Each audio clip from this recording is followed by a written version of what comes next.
I said 75. What did you say to me? I think it's, could be as high as 150,000 this year. So double what I thought was. Yeah. 150,000, so we're tripling at this point. You ascribe nothing to the idea that Bitcoin is a beloved currency for those who are trying to do nefarious things.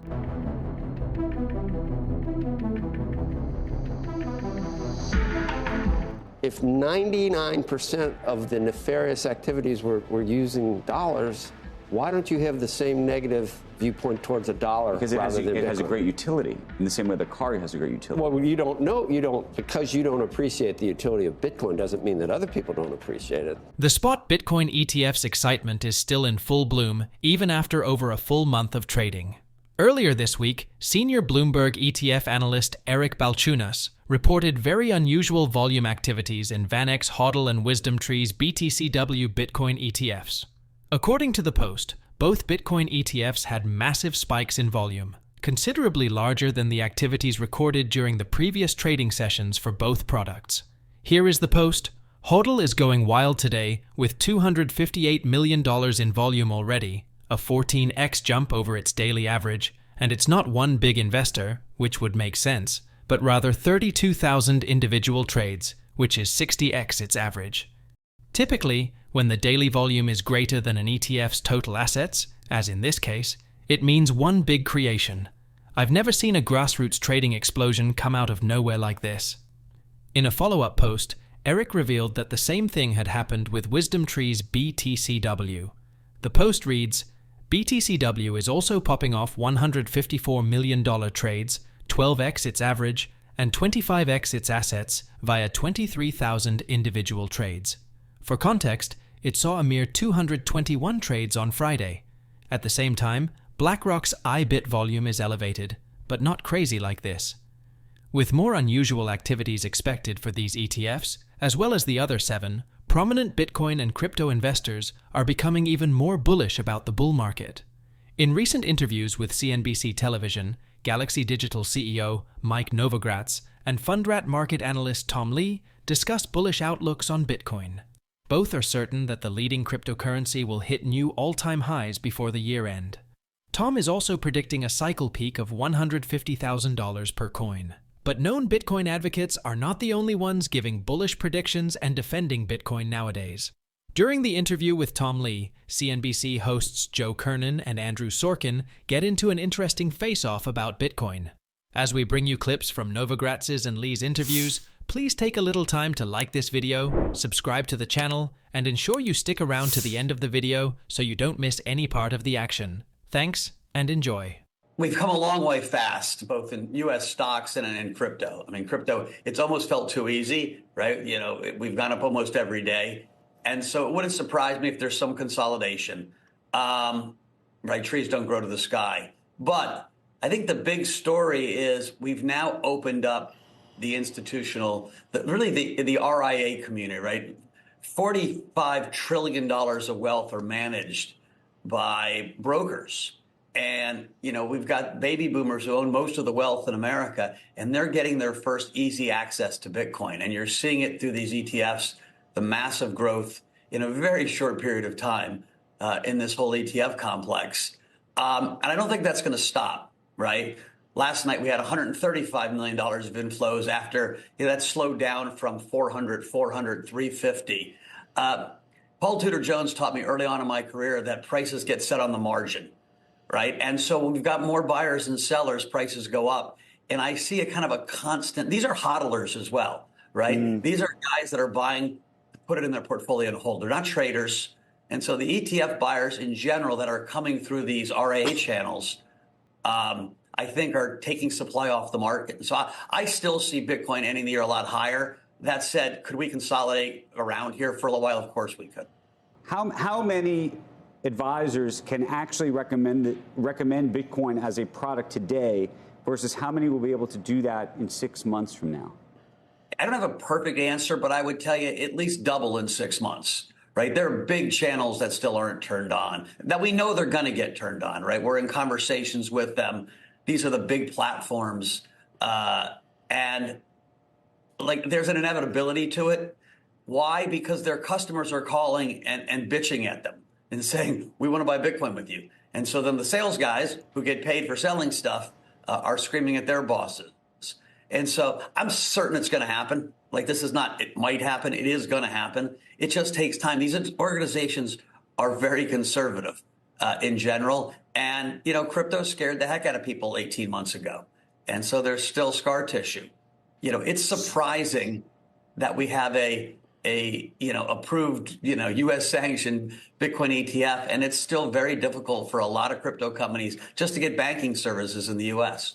If I asked you to make the downside case for Bitcoin, what would it be in your mind? 45,000, 42,000. And what would get you there? It could be some regulatory, kerfuffle. It could just be the market got a little long and you get people scared. I don't see that as a high probability. But, we broke out. You can just look at the chart. We kind of broke out from 45. And so pushing through where you broke out from happens often in markets. It's not supposed to be easy to make money. You got to get scared a few times. And that's what's been so impressive about the real core Bitcoin community. Like, they just take the pain and buy more. I mean, there's such a belief system around this asset. But it wouldn't surprise me if something happened that we're not paying attention to. When markets get new buyers and start breaking out, it's hard to have a price prediction. I do think we will test the old highs, in a relatively short period of time. And if you take out 69,000, usually you don't go right through the first time.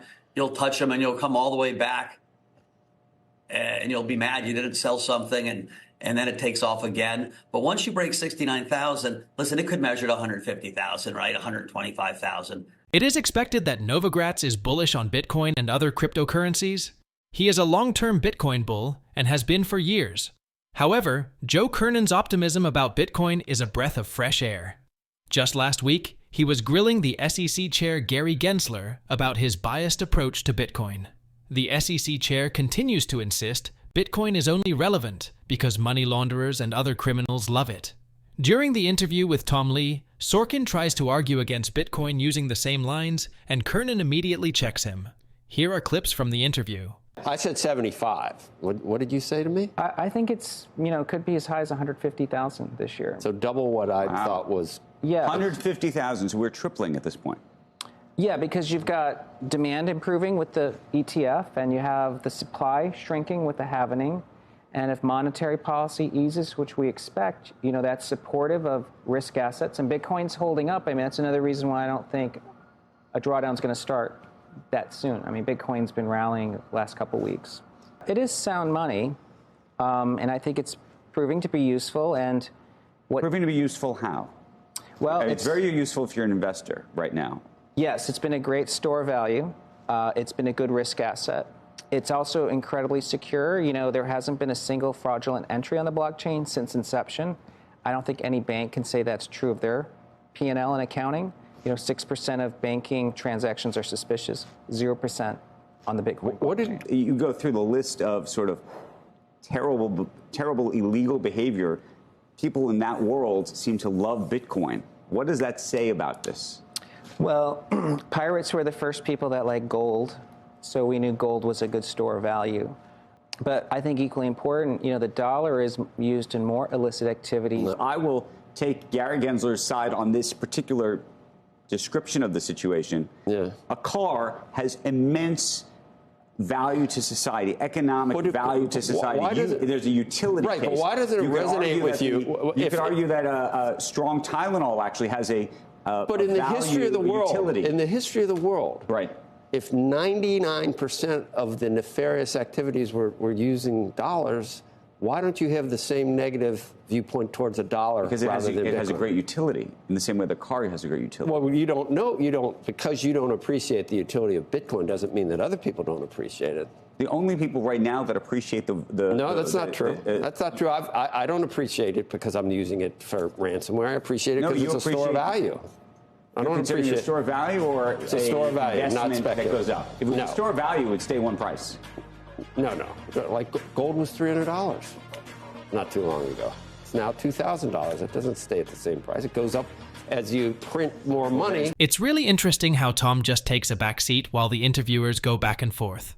However, their spat should not take focus away from Tom's bullishness, and the metrics he predicts could take Bitcoin to new all-time highs and above in 2024. Tom gives 3 reasons. The first is that Bitcoin ETFs will start scooping up Bitcoin from the market, driving up demand for the leading cryptocurrency.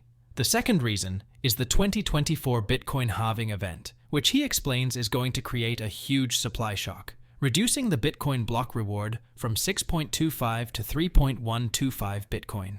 Tom's third reason is that the US Federal Reserve will soon start cutting rates, which will be highly beneficial for risk assets like Bitcoin. What are your thoughts on Mike's and Tom's predictions and outlook for Bitcoin? Please drop your comments and observations in the comments section below, subscribe to the channel, and turn on post notifications for more videos like this. Thanks for watching.